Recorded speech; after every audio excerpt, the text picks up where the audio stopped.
gentlemen, it's Thursday, which means it's time for another episode of 80's Wrestling, the podcast, the only show that knows how to find the circumference of a squared circle. I'm Jumpin Jay, and as always, I'm joined by Tommy, the Iron Sheik Fierro.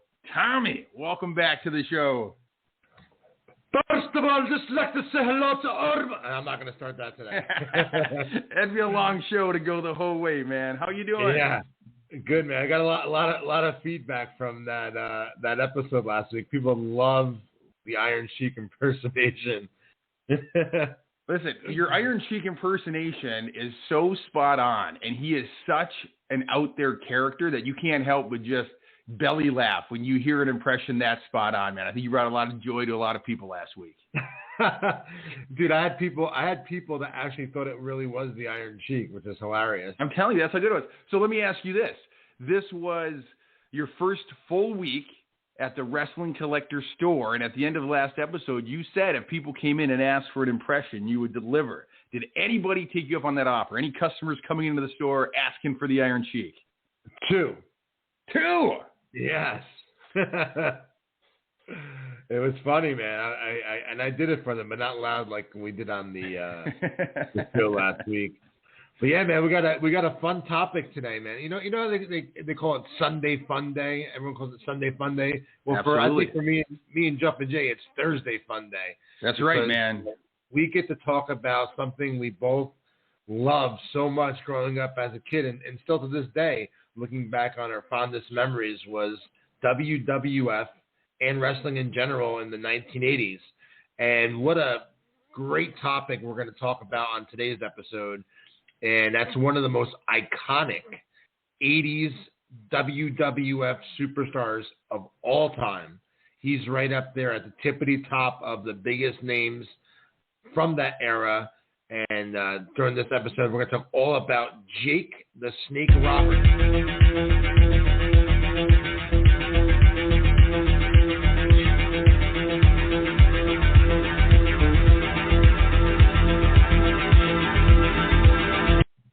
Sorry, man, I just couldn't help it. No, man. To this day, that song, that beat gives me chills when you play it, man. I mean, what an iconic theme song. What an iconic character. And it's going to be real interesting to talk about Jake the Snake Roberts today on 80's Wrestling, the podcast. First, want to make mention real quick that this is the road to our Virtual Mania this Sunday, an all-day signing. As you know, we talked about our virtual signings on past episodes, and I know many of you have taken part of them. Well, this Sunday is the big one. It's Virtual Mania. It's going to be an all-day signing, and it's going to be from 9 a.m. to 5 p.m. Eastern Time.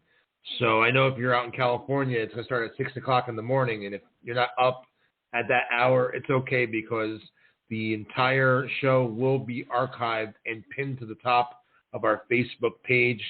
So if you wake up later or can't get to it right away, you can always go back and watch it later in the day or in upcoming days. But yeah, it's going to be from 9 a.m. to 5 p.m. And our main guest is going to be Jake the Snake Roberts this Sunday, headlining our Virtual Mania event. Jake will be doing his virtual signing from 2 p.m. to 5 p.m. Eastern Time. 2 p.m. to 5 p.m. Eastern Time. Kicking off the day will be Haku and Skinner. They will be from 9 a.m. to 11:30 a.m. and then 11:30 a.m. to 1:30 p.m. Eastern Time will be the Orient Express, Tanaka and Kato. So it's going to be an all-day affair this Sunday, Virtual Mania. You can head over to our website now. It's 80'swrestlingcon.com. You can select which photos you would like to get personalized to you by either Jake the Snake Roberts, the Orient Express, Skinner, or Haku, or all four of them. You can pick the VIP package and get a personalized photo of each guest, and then you tune in and you watch them sign your pictures. They'll give you a shout-out, and then we're going to ship them out to you following the signing. So, yeah, man, it's this Sunday, Virtual Mania. Head over to 80'swrestlingcon.com now And our Facebook link is on the front page of the website. You can click on that so you know where to head to this Sunday. But yeah, man, Jake the Snake's going to headline it. And what better way to kick off our road to Virtual Mania than by having an episode dedicated to the man himself today on 80's Wrestling, the podcast. That's right, Tommy. What a hot topic and what a way to kick off this week leading up to your biggest virtual signing event yet. This is going to be a Facebook Live virtual signing that lasts virtually all day, seeing some of the greatest stars from the golden era wrestler, and that headliner is the man of the hour today, Mr. Jake the Snake Roberts. And I'm telling you, man, from his ring psychology to his promos to his patented DDT, nobody did it quite like Jake the Snake did it. And so I'm looking forward to getting into his career, some of our favorite memories, and then without even warning you, Tommy, I prepared a little game for the end of the show. I've dubbed up 5 promos from Jake the Snake, just about 30-second clips of each, and I had our production team mute the name of the wrestler he's going against. So every once in a while, you'll just hear a little bit of silence where he says his opponent's name, and I'm going to see how many of these 5 you can guess at the end of the show. That should be fun. I'm looking forward to it, Tommy. That's a tricky one. Hogan's one thing, because when Hogan's talking about his opponents, I mean those angles. I mean, I guess Jake's angles and moments are iconic as well. All right, I'm up for the challenge. I'll give it a try. And I'll tell you, I did throw some curveballs in there because some of these promos are from some big pay-per-view matchups. Other ones are just from their regular weekly show, and so we'll see which ones you can pick up on. But let's jump in to talking about Jake the Snake Roberts.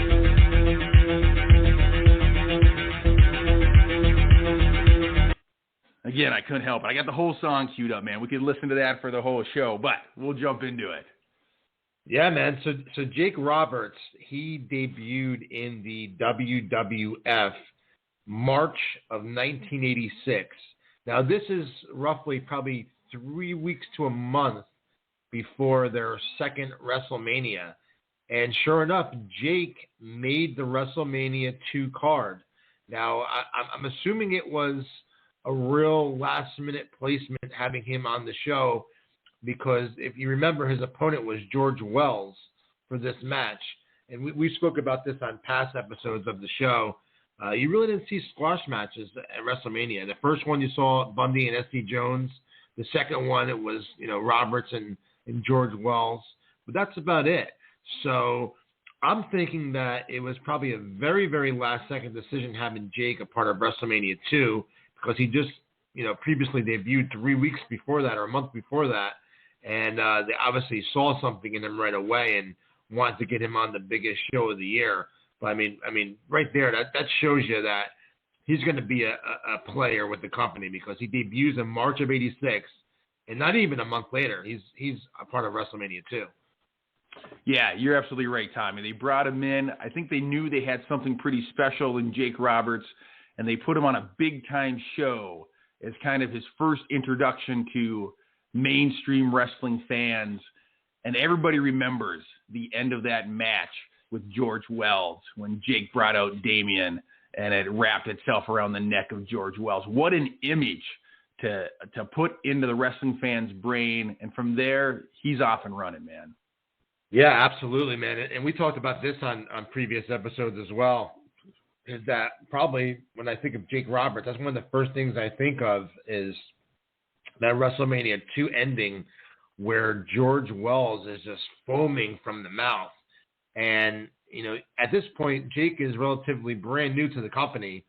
So wrestling fans, especially kids sitting in the audience, sitting at home, seeing this big, massive snake just, choking the life out of a wrestler, and the foam is coming out of his mouth. I mean, what a way to introduce a character, because like I said, it's not even a month removed of him coming to the company. So that's an absolutely phenomenal way to debut a character. And let's just give it up to George Wells for being on board with that angle. Can you imagine that conversation that took place when they said, hey, the good news, you're going to be on WrestleMania. The bad news, you're going to have a giant snake wrap around your neck at the end of the match. I hope they gave him a nice little bump in his paycheck for that. But what a way to get a man's career launched in the World Wrestling Federation. You couldn't ask for a better first big-time viewership if you're Jake Roberts than to come out at Mania and do something that's going to be cemented in the minds of people. Now, every time they see you from here on out, they're going to be picturing George Wells foaming at the mouth with this giant snake around his neck. Talk about intimidation. And you know what? When I do my virtual signings, I try and bring in rare guests. Like this past Monday, we had Craig DeGeorge, and that was the first time he ever did a signing. I actually been trying to track down George Wells. Not that he would do phenomenal by any stretch of the imagination, but I just like the concept of having these rare, unique guests. Like I would put him with someone else for a virtual signing.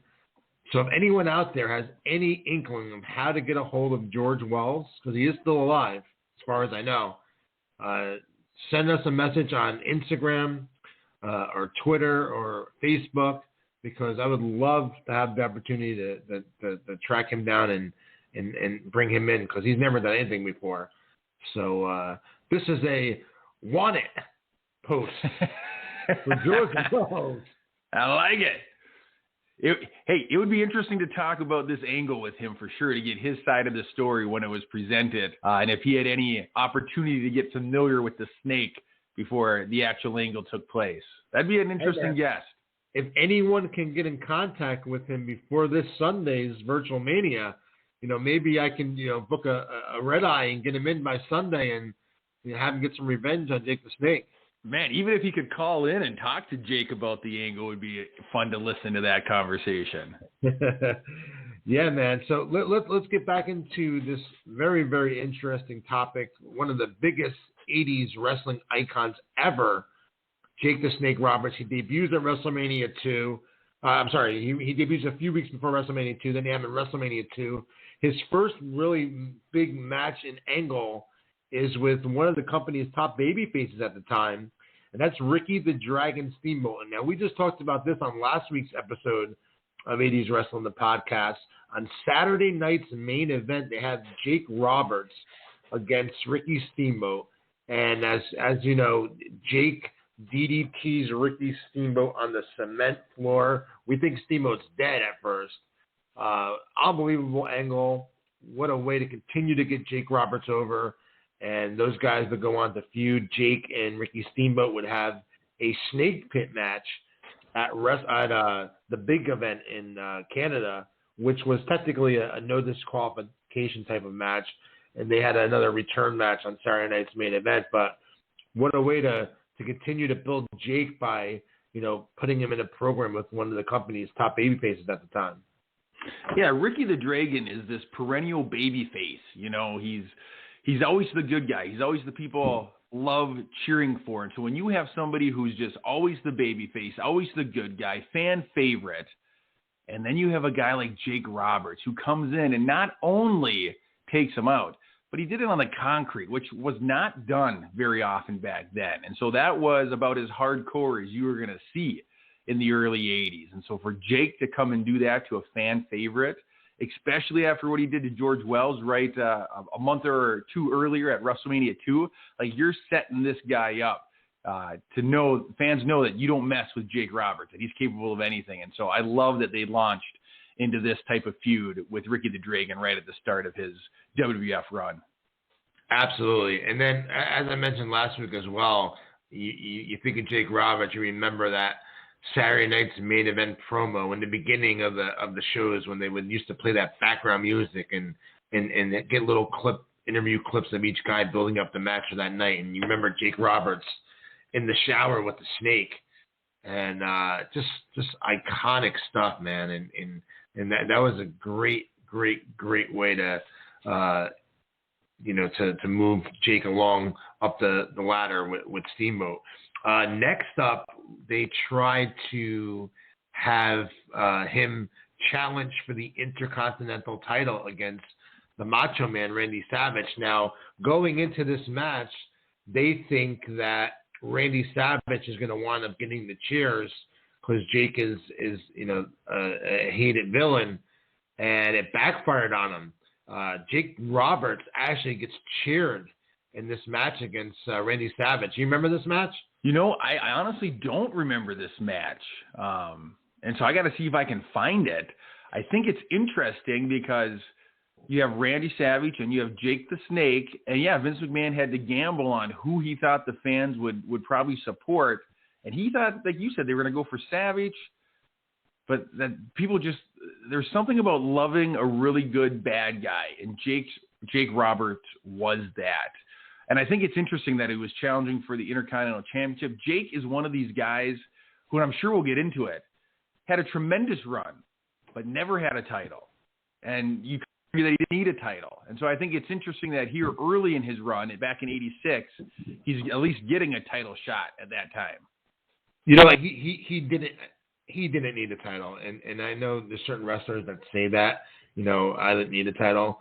But I will say, I think it would have been nice if they did give him a title during that time frame, because he was one of the biggest, stars. And if it wasn't the WWF World Heavyweight title, okay, but they could have gave him a run as the Intercontinental Champion. Piper's another one that he never needed a title, but they eventually gave him a run with the Intercontinental title. But yeah, he didn't need a belt. He was that good, but it would have been nice to see him as a champion. Now, they briefly, and this is very, very briefly, tested the waters on a Jake the Snake Roberts Hulk Hogan feud. Now, it was on the Snake Pit, which they gave Jake Roberts his own talk show pretty early into his WWF career and run. When they realized he was such a great talker, it was pretty much, a spinoff of Piper's Pit. And Jake would have different wrestlers come on the show every week and interview them. And one week he had Hulk Hogan on the show, and he winds up DDTing Hulk Hogan, which obviously was going to lead to a Hulk Hogan Jake Roberts program until the fans started responding positively to Jake Roberts DDTing Hogan, and they're chanting DDT. And Vince McMahon and WWF quickly changed their plans with that. Yeah, you couldn't have anything at that time that looked like it could derail the train that was Hulkamania, because that's what was driving the whole company. But it's very interesting.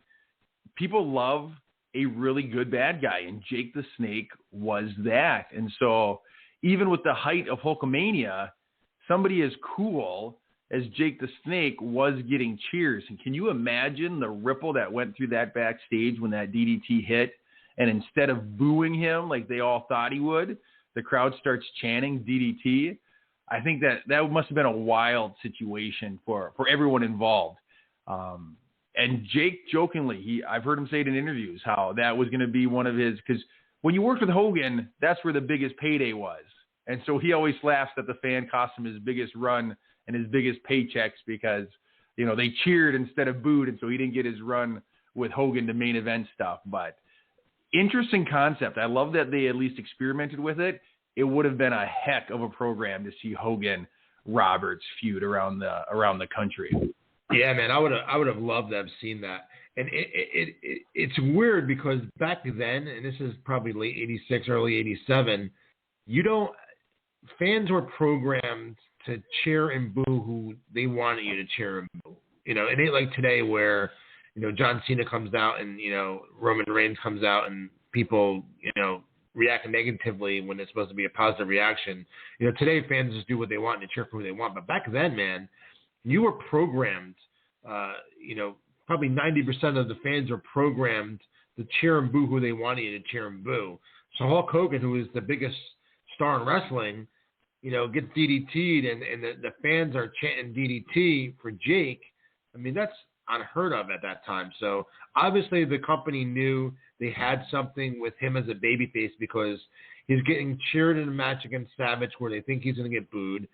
He's getting heavily cheered after DDTing Hulk Hogan. The company knows they need to do something because they can feel the fans going with them. So they officially turn him as a babyface on a future episode of the Snake Pit when they had the Honky Tonk Man on the show, and that was one of the most iconic moments in Jake's career, and also the Snake Pit, is when the Honky Tonk Man shattered that guitar over Jake's head, and the way Jake sold it, man, he sold it like he got shot in the head, and the way he fell is like, man, his storytelling and his selling was just so amazing. And the thing about that is, I don't know how much he was actually selling versus how much that actually did damage. If you watch that back, it does not look like that guitar was prepared in any way to shatter. I don't think it was a gimmick guitar. I think he was hit full on in the head with a guitar. And so I don't know if that's selling or if that's just actual real life reaction to getting hit with something that hard. But yeah, what a way to turn him face. What an angle, what a memory. It's something that sticks in the mind of wrestling fans, and it's something that stuck with Jake for at least part of his career, because I think he suffered some real life neck injury because of that angle. Yeah, I was just going to say that. I take it back. I do remember. I believe his neck was injured after that. I don't believe the guitar was gimmicked. So yeah, I guess his selling is still absolutely phenomenal. But I don't think he was selling that. I think that was more of a shoot than anything else. But yeah, they went with him as a good guy after the reactions he got against Savage and the thing he did with Hogan on the Snake Pit. They had no choice at that point to turn him good. So this leads into what we covered a few episodes back, which me, Jay, and I'm sure many of you out there would consider still to this day the greatest and biggest WrestleMania of all time. WrestleMania 3. It's Jake the Snake Roberts, who has Detroit native Alice Cooper in his corner. Alice Cooper, who at that time in 1987, one of the biggest stars in music, in his corner against Honky Tonk Man, with Jimmy Hart in his corner. And man, I mean, that's a great spot on the show. You rewind to WrestleMania 2. He's working George Wells in pretty much a popcorn match, considered at that time, for WrestleMania 2. Now WrestleMania 3, just 1 year later, he's in one of the high-profile spotlighted matches with a huge celebrity in his corner. This was awesome. We talked about this at our WrestleMania show we did a couple weeks ago. What an amazing spot for Jake Roberts. Like you said, he had Alice Cooper, who was known as kind of a dark rocker, and he liked snakes himself, and so it was a good match. Those two together got mainstream attention, good spot on the card. Jake's career, like when you go through step by step like we're doing now, and you see how they kind of built his career in the early stages, like it all builds off of each other so nicely. And after WrestleMania 3, he goes on to some big feuds directly after that. And so just what a nice spot for Jake Roberts on the card. Tremendous match. I love it. Absolutely. His next big feud, and this is one that all 80s wrestling fans will remember, was his feud with Ravishing Rick Rude. And this was just, talk about iconic 80s memories and moments. This is right up there. Ravishing Rick Rude has his wife, Cheryl Roberts, painted and spray painted on his tights, antagonizing her at ringside. I mean, what man, if you're sitting at home watching this, what man can't, get behind a man trying to get revenge on another man for trying to take his woman, or trying to, mock his woman or seduce his woman? I mean, what man can't, get behind that? So it was an angle that struck home with every single person that was watching it. You wanted to see Jake Roberts revenge against Rick Rude for what he's doing to his wife. And again, this is a time frame where angles like this weren't really done back then. So you have a real life situation, quote unquote, that everyone can understand and get angry about and get upset about. You didn't see stuff like that really back then, Jay. Correct me if I'm wrong. A wrestler trying to take another wrestler's wife away from him. No, it was the first time that I remember seeing something like that. Until Hulk Hogan got lust in his eyes, of course. Until the lust in his eyes, yeah. But you're right. Wrestling had a way of kind of keeping the storylines between the wrestlers. And this one felt like it bled over into real life. And so there was that touch of added realism that really drew you in as a fan. And it all started with Rude would always do that gimmick where he would select a woman from the audience and give her the kiss and she would faint.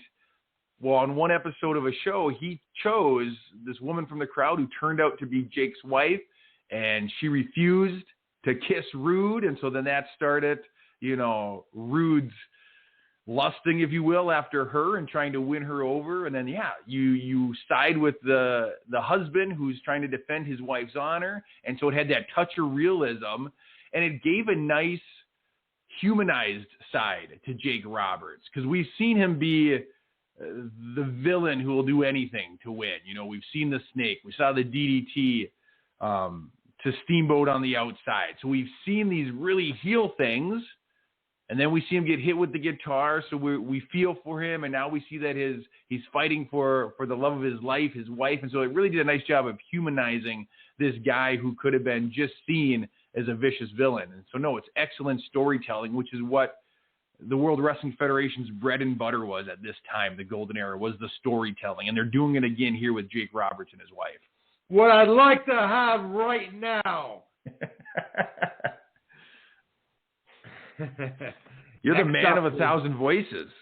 Dean Malenko's got 1,000 holds. Tommy's got 1,000 voices.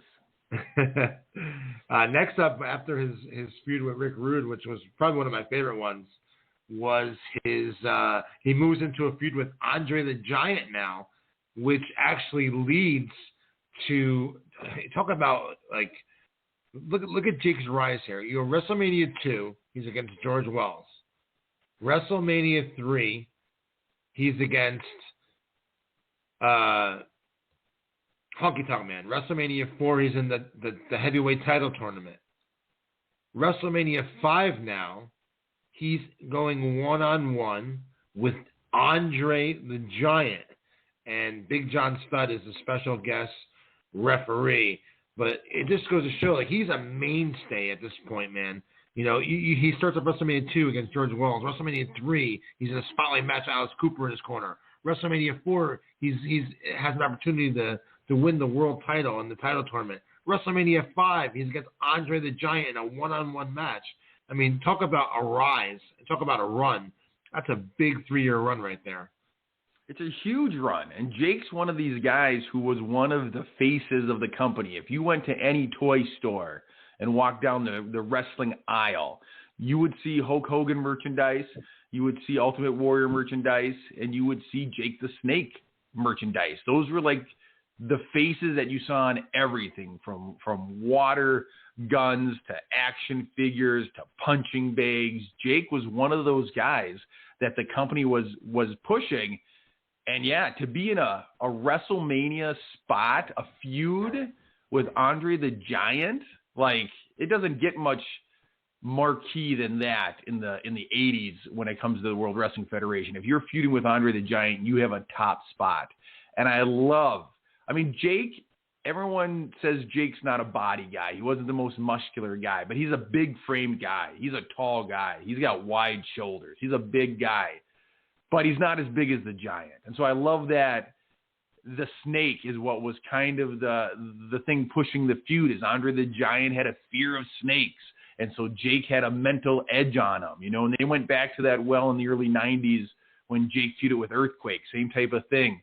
I love that, where you find this big, massive opponent for Jake the Snake, and the equalizer is the Snake. I love it. I want to touch upon what you said about him being one of the faces of the company, because I want to talk about that for a minute. And he absolutely was. During that time frame, like you said, you go to a store and there was tons of merchandise back then. You walk in and you're right. You saw Hulk Hogan stuff. You saw Ultimate Warrior stuff. You saw Macho Man stuff. And you saw Jake Roberts stuff. he was at the tippity top of the echelon of the WWF at that point. I mean, you talk about one of the top 5 names of that era. It's questionable that he's up there. Maybe not top 5, but he, you can make an argument that he was. You have Hogan, you have Piper, you have, Savage, you have Ultimate Warrior, Andre. And Jake's name is right up at that list with all the other top names of the company at that time. And you're right, he had the action figures from the LJNs to the Hasbros, punching bags, T-shirts, posters, buttons. I mean, you name it, they produced merchandise of him because, like you said, he was one of the faces of that company. I would love to know what kind of revenue him and some of the other higher-ups made with merchandise back in that day, and also video games. When the WrestleFest, he was, I mean, there's just so much stuff that he was a part of. But yeah, man, he was one of the faces of the company for many years. He absolutely was, as he deserved to be. He was somebody that grabbed the fans' attention. If you're a kid, you're going to love seeing him just because he's carrying that canvas bag to the ring, and you know what's in that bag, and you're just waiting to see it come out. And if you're an adult, you love the Snake, of course, but you also appreciate his in-ring work, his promos. You appreciate his ring psychology, his storytelling. He was somebody who, when he was on the screen, your eyes were glued to it because you didn't want to miss anything. And when he was giving a promo, you wanted to make sure the room was quiet because he wasn't one of these guys that was over the top yelling his promo. That was just, that's kind of a thing about 80s wrestling that everybody loves, is that they had these over the top, loud promos like a Hogan, like a Warrior, but Jake was the opposite. He was the quieter he was, the more intense his promo was. And so you wanted to be sure that you were hearing everything he was saying. You wanted to see everything he was doing.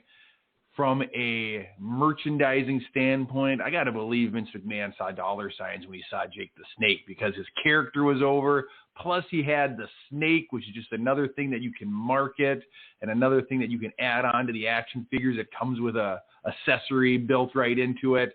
And so I think, Vince McMahon must have seen dollar signs when he saw Jake Roberts. And so, everywhere you went, if you saw wrestling merchandise, you can bet that there was something to do with Jake the Snake Roberts on one of those items. And if you have any at home that's laying around in your basement or your storage unit collecting dust, please contact me, because we'd love to include it at the Wrestling Collector Store, located in Stockholm, New Jersey. And this is shameless plug there real quickly. No, listen, I just asked Tommy off the air. He had his first full week at the store. He asked, has anybody brought in any old stuff trying to sell it to him? And he said, somebody brought in a bunch of old Hasbros. What a great way, because if you own a store, man, you got to have merchandise to sell people. And so if people do have old wrestling merchandise laying around that they don't love anymore, what a great way to pass it on to a store that can get into the hands of people who will cherish those items. So I think it's fantastic. Thanks, man. Anyone out there that does have old merchandise laying around that is just collecting dust, I am legit buying old merchandise, whether it's Coliseum videos, LJNs, Hasbros, any old 80s wrestling merchandise. You can shoot me a message on Instagram. It's at 80s Wrestling. Send me a DM, or on Twitter at 80s Wrestling _. Pictures of what you have, and we can work something out. Real quickly, Jay, before we move into Jake's next program with the $1 Million Man, my favorite part of the Jake Roberts Andre the Giant feud is when Jake scared Andre with Damien, which led to Andre eventually having a quote-unquote heart attack. Do you remember that? That was an unbelievable memory that I have of that. I do remember that. And I'm telling you, this is the things that made that feud memorable. Is Andre's getting up there in age, so he can't work like he was doing in his earlier career.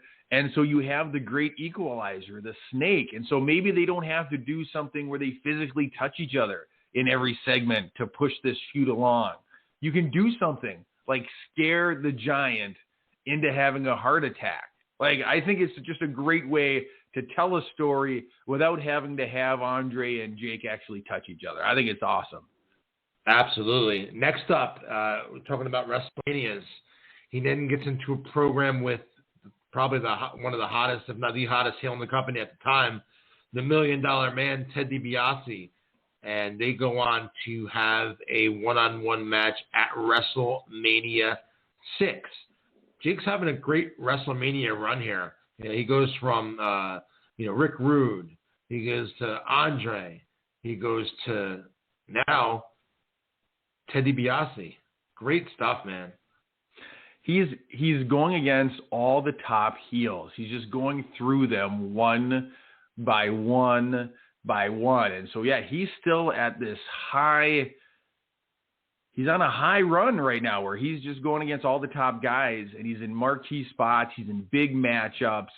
And it was because of his appeal to the crowd and his work rate. Like, he had great matches, and he could work with just about anybody, from a guy as big and cumbersome as Andre the Giant to somebody like Ted DiBiase. And so, yeah, if you're Jake Roberts, you're having a heck of a career here in the 80s in the World Wrestling Federation, and good for him. He deserved it. Absolutely. He has a brief feud with Bad News Brown after that, around like the summer of 1990, and then he gets into a real good feud, and something that all of us as wrestling fans from the golden era remembers, and that's a program with Rick the Model Martel. This is probably one of my favorite angles ever. Not even having to do with Jake, but in general, is when Rick Martel blinds Jake Roberts by spraying his cologne arrogance into his eyes. What's some of your memories of that, Jay? Listen, I remember around that time, I was a subscriber to the WWF magazine, and they would always, every month, have an interview portion. And they did an interview with Jake the Snake after that happened, and they had pictures of him, and he had that white contact lens in his one eye, so you couldn't see his pupil. His eye just looked white. And I had no idea it was just a contact lens at the time. And so I'm looking at this magazine, and I'm looking at these pictures, and I legit think that Jake the Snake has gone blind in that one eye, and that it's just, it was crazy. So that's my memory of this, is like studying those pictures, going, I can't believe that he's blind, that arrogance did that to him. Like, I legit thought it was a shoot, and I was concerned for Jake Roberts. And so I remember just studying those pictures. And they go on to have a WrestleMania 7 blindfold match, which is an iconic match, an iconic WrestleMania moment in memory. I really, really, really, really love that match. They did a phenomenal story building up to that match, and they did a great job presenting that match at WrestleMania 7. I got to go back and watch it, because I remember thinking it was amazing as a kid. And then I recently was reading an article where people were kind of saying it was a horrible match, but I have good memories of it. Like, I remember the black bags that they have over their head. I didn't think they could see, and I would love how a couple times in the match, Jake would grab the referee, and you think he's going to hit the referee, but he would feel with his hand and feel that the ref is wearing a shirt, so that can't be, Rick, and he'd move the ref aside, and he'd keep feeling around the ring for the model. I thought, my memory of it is that they did a great job kind of using the blindfold and just having a really good match around that. And so I'm going to go back and watch it, because I hope it lives up to what I remember in my mind. But at the time, I thought it was the greatest thing ever. Oh, it was awesome, dude. It was awesome. I guess next up was, and you mentioned this just a few minutes ago, was a feud with Earthquake. And my first memory when I think of Jake Roberts and Earthquake is when Earthquake he gave the what was it called? The avalanche with his move? Earthquake splash. The Earthquake splash to Damien, and poor Damien. I thought he was gone forever. Or was he? Listen, I remember that very vividly. How Jake comes out to the ring with that canvas bag, and it looks like Damien's in there, and then all of a sudden, Earthquake. I think they tied Jake up into the ropes, if I remember right. So he has to watch this.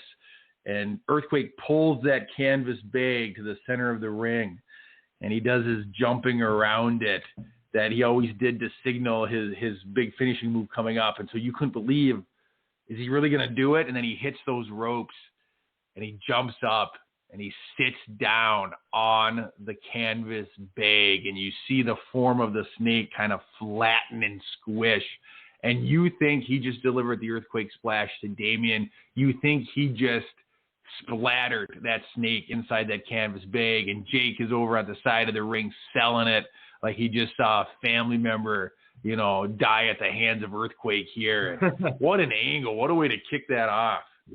And do you remember, Jay, after that angle, when they had primetime wrestling? I used to love those episodes. They were all so much fun. I'd like to go back and watch some of them, actually. Earthquake was on the show, and he's cooking and making Quake burgers, which he claims was the remaining meat from Damien. Yes, I remember that episode. Earthquake's wearing the chef's hat. He's got like the apron on. He's grilling what you assume is hamburgers. Yeah, he calls them Quake burgers. And then he later reveals to them that it was meat ground up from Damien. And Lord Alfred Hayes and Vince McMahon are there. Yeah, hilarious. I don't know. They probably got phone calls from PETA and everything, but at the time, yeah, what a heel thing to do. Yeah, well, yeah, like you said, you couldn't do that in this day and age. But no way. It's stuff like that makes, and not necessarily that, but just things like that made wrestling so fun back then and so iconic. These, you as an adult, you look back on it and you think it's silly, but back then it wasn't, man. It captured your imagination back then, and stuff like that. Like it just lasts forever, because here we are, nearly 30 years later, and we're still talking about it. Absolutely. Next up is another big one, and it's the summer of 1991, and it's the Ultimate Warrior who's up next. Ultimate Warrior obviously is red hot still at the time. And what's your memories of the Jake Roberts Ultimate Warrior feud?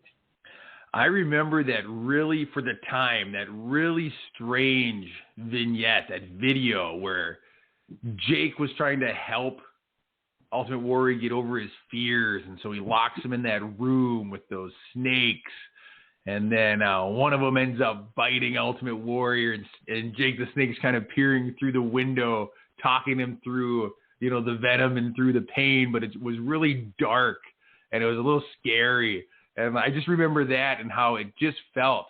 It felt different. Like it wasn't a normal vignette that I was used to seeing from the WWF. And so it felt a little dark, a little scarier. And so that was very interesting, because he was trying to help him get over his fear so that he could, help him take on The Undertaker. But really, Roberts was turning back into that crazy heel type character that can't be trusted. And so it was really dark and kind of different, I remember. Yeah, definitely. And then Jake, goes heel again for the first time since 1987, and this leads into his next program, which is one that, if you're a fan of the golden era of wrestling during that time, this is an angle that you will never, ever, ever forget until the day you die, and that is when Jake the Snake Roberts goes into a feud with Randy Savage. We talked about at the top of the podcast about them having a match in late 86. They're both heels, and the fans are chanting for Roberts. Totally different situation now.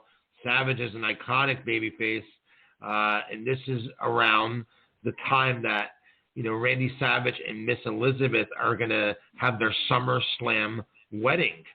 And who can forget, at the reception of the wedding, you have Savage and Elizabeth, and Elizabeth is opening up her gifts, and she opens up one of the packages, and inside, it's a huge live cobra. This was a Match Made in Heaven and the Match Made in Hell pay-per-view. Yeah, this was an angle. You definitely remembered this. And again, they had pictures of this in the WF magazine. They did segments on shows showing this, where, the wedding goes off without a hitch, and then at the reception, they open up that present, and inside is that snake. What a fun way to launch the feud that he's going to be having with Savage here. Yeah, man, and talk about another iconic moment, and one that's still ingrained into my mind as an adult, is when Jake Roberts has Randy Savage tied up into the ropes, and he has this huge king cobra, and it bites on Savage's arm, and it looks like he's like really gnawing away in real life at Savage's arm.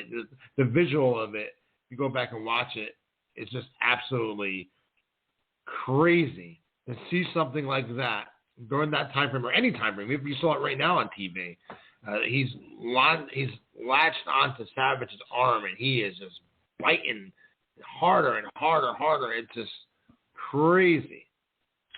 It is, and what a visual that was, because, yeah, you have a real-life snake really biting one of your top stars, and there's blood coming out of the arm. I don't even, like you said, I don't know if they would show it now on TV, and back then, yeah, it was crazy to see that, but again, it added that touch of realism where you could tell that it wasn't a rubber snake, it wasn't camera angles, that snake was gnawing on the arm of Savage. And blood was clearly visibly dripping down his arms. You could see the puncture wounds, and it seemed like it went on forever. Like, yeah, it was an intense angle for sure. And Savage, in a later interview, he actually said that his arms swelled up and he developed a high fever after that happened. And he actually had to go to the hospital. And it was mentioned that the cobra had died a week after that angle, and he joked that the cobra must have gotten venom from him. So what a iconic moment in memory for the golden era of wrestling is Randy Savage and Jake Roberts. Man, what an angle that was. That was, and I understand that you can devenomize a snake. I don't know how it works. I don't know how long it lasts. But yeah, even if you've been told that snake's been devenomized, I mean, you're kind of going out on a limb to let it gnaw on your arm like that for the sake of an angle. So good on Savage, but yeah, crazy stuff back then. Absolutely. And I guess next up would be Jake Roberts. His feud was with The Undertaker, which would lead to his last WrestleMania match. This is WrestleMania 8. And Roberts appeared at the funeral parlor to demand answers from The Undertaker about why he stopped him from attacking Elizabeth. And it turned into a WrestleMania match between Jake Roberts and The Undertaker. And again, man, look at the run that Jake Roberts had with WrestleManias. We just mentioned a bunch of them. These are all top-tier guys. He's wrestling in singles matches at, several WrestleManias in a row.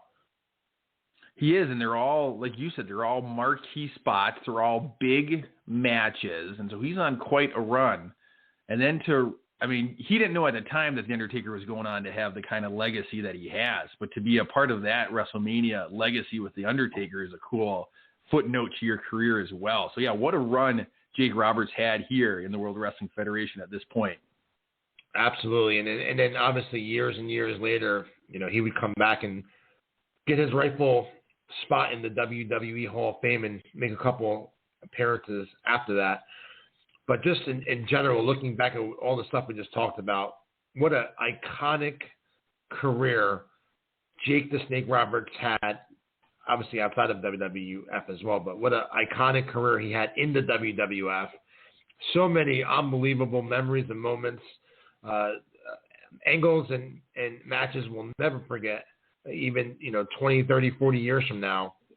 And without question, one of the biggest, most iconic superstars in all of wrestling, that era, this era, or any era, Jake the Snake Roberts is without question one of the biggest ever.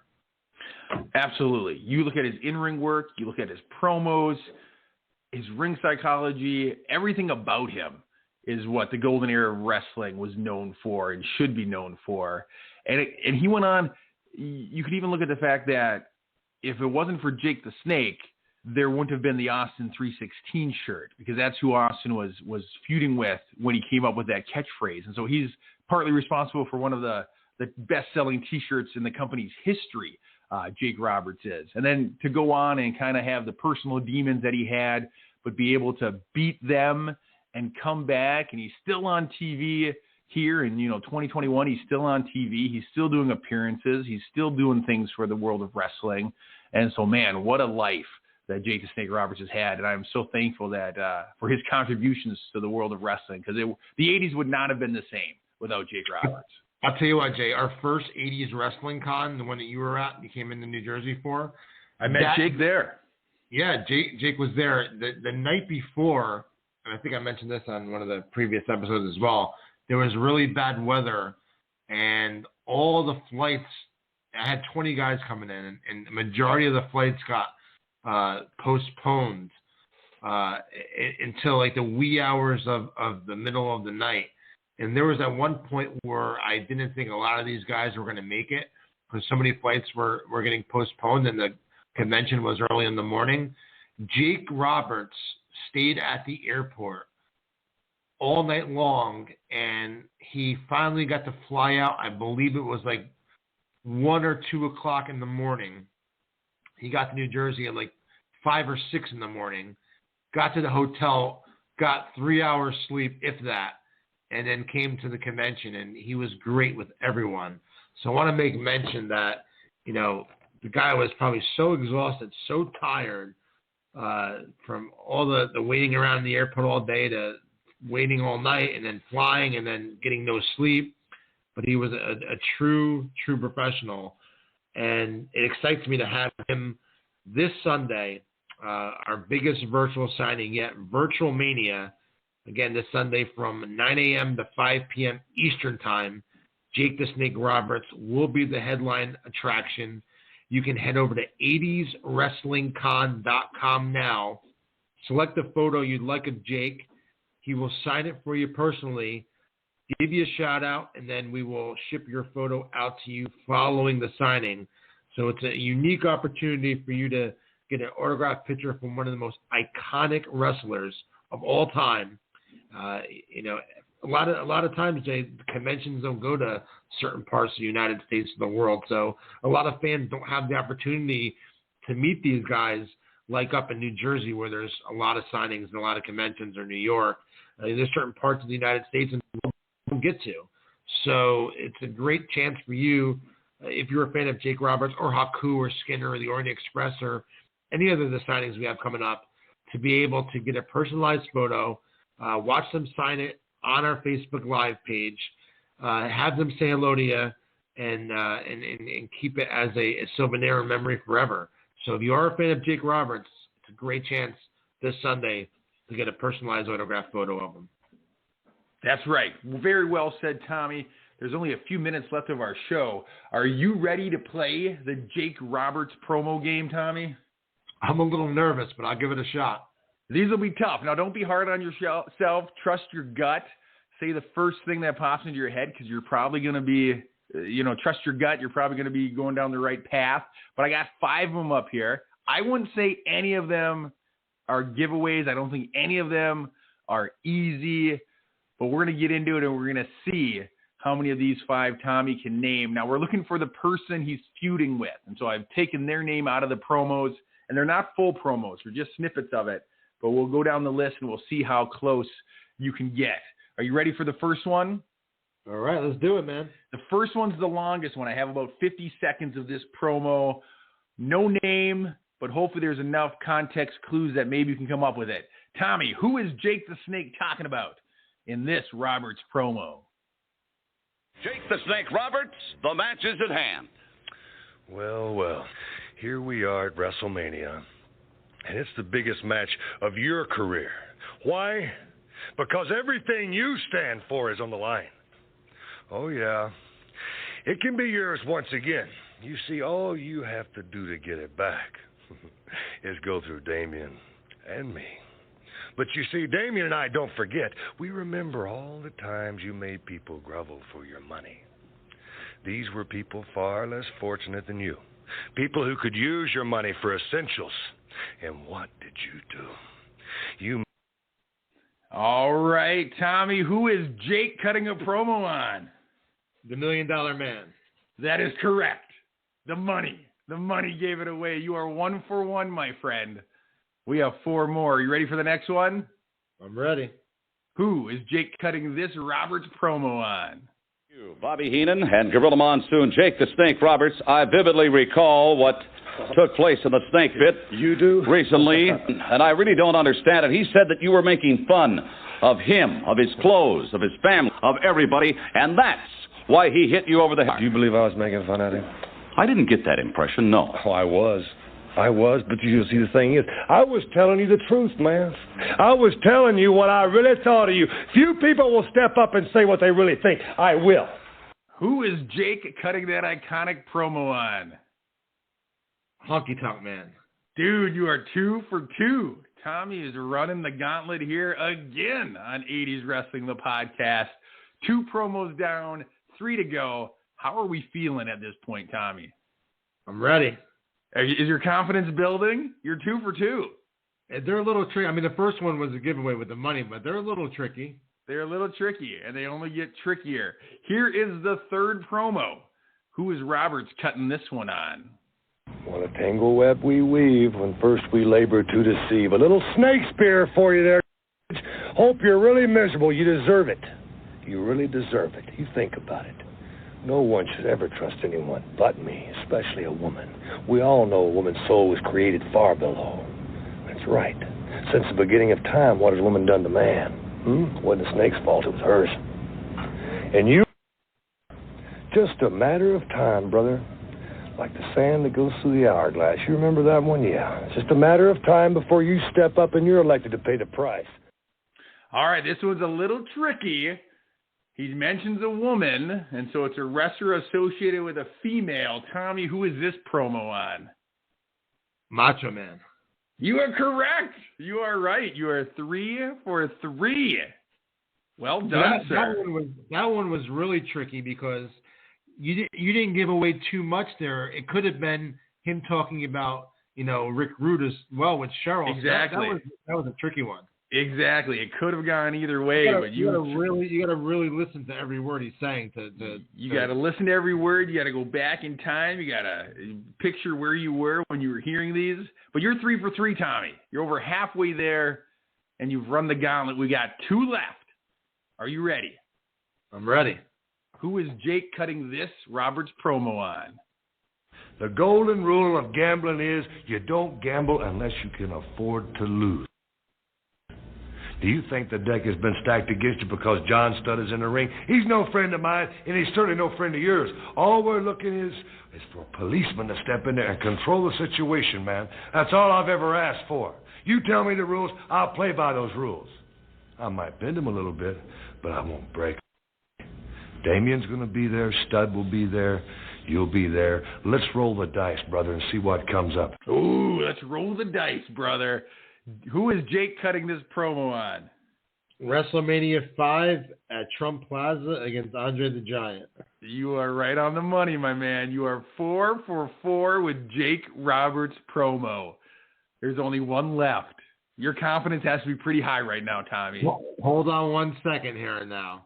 Because the last time we did this game, and my confidence I thought was high, you hit me with that bullshit theme song. So I'm a little nervous, to be honest with you. Do you remember the famous promo where Jake cut on the Bolsheviks? I don't. No, we're not playing that. I don't know if that exists. But there is one left. And I do always like to save the trickiest for last. And so you're 4 for 4. Let's see if we can get this last one. Are you ready? I'm ready. Who is Jake cutting this promo on? You can say what you want, but you are a very desperate man. Anybody that'll take shots like you is reaching out trying to grab a hold of a straw man to save his own life. And that's all you're saving. Because, my man, nobody respects you. How can anybody respect a man that takes such shortcuts, that's willing to take another man's side? Not once, but twice. Ooh, not once, but twice. Tommy, to go 5 for 5. Who is Jake the Snake Roberts cutting that promo on? Rick the Model Martel. You know it. Tommy. 5 for 5, Tommy. Mr. 80s Wrestling right there. Well done, sir. Next week's episode, that's how you have to announce me. I'm joined with Tommy, Mr. 80s Wrestling Fierro. Mr. 80s Wrestling. Well done, sir. 5 for 5, and not all of those had any context clues whatsoever, so you did very well. There was a couple of tricky ones in there, man. There were, but you nailed it, man. Well done. What a way to end today's show and take one more step on the road to Virtual Mania. Absolutely, man. And again, anyone out there, again, thank you so much for all the support of the podcast, the signings, the store. And if you haven't taken part of a virtual signing yet, strongly suggest you do it this Sunday. You have opportunities to get autographed photos of the Orient Express, who they don't do much of anything together. So it's a unique opportunity to get Kato and Tanaka. Also, Max Moon photos will be available since it's Paul Diamond. Skinner, who doesn't do much stuff either. Haku, tons of Haku fans out there. And, of course, Jake Roberts. You can order all your photos now on 80swrestlingcon.com. And if you live in the New Jersey area, this weekend, definitely stop by the Wrestling Collector. It's located at 2772 State Route 23 in Stockholm, New Jersey. You can get our hours of operation on our website, thewrestlingcollector.com. And I'll be there working today, Thursday, tomorrow, Friday, Saturday. I'll be there all day as well. Obviously, Sunday I won't be there because I have Virtual Mania. So if you just want to stop in and talk, I will be there all day the next 3 days. And do you have any ideas for a topic for next week, Jay? I know we didn't have anything planned. Something maybe you want to call in the ring right now? We can set something up. Oh man, there's so many good topics from the golden era of wrestling. I'd love to talk about the IC belt. I'd love to talk about some more about managers. I'd love to talk. Man, there's so many topics. I'll pick something. I'll let you know. Otherwise, you can put a fan poll out there as well. But you're never going to run out of topics when you're talking 80s wrestling. Maybe we'll do a Twitter poll. There you go. Do a Twitter poll. And if you don't follow us on Twitter yet, it's at 80swrestling_. If I don't do it today, tomorrow I'll put up a poll. We'll pick 4 topics, and we'll allow the listeners to decide which topic they want to hear right here next week on the podcast. That'd be fantastic, Tommy. Jay, thank you so much as always. I appreciate getting to reminisce and go down memory lane each and every week with you here on the podcast. You're the best tag team partner out there. And until next week, hope everyone has a great weekend. We'll see you this Sunday at Virtual Mania. And we'll see you next week right here on 80s Wrestling, the podcast.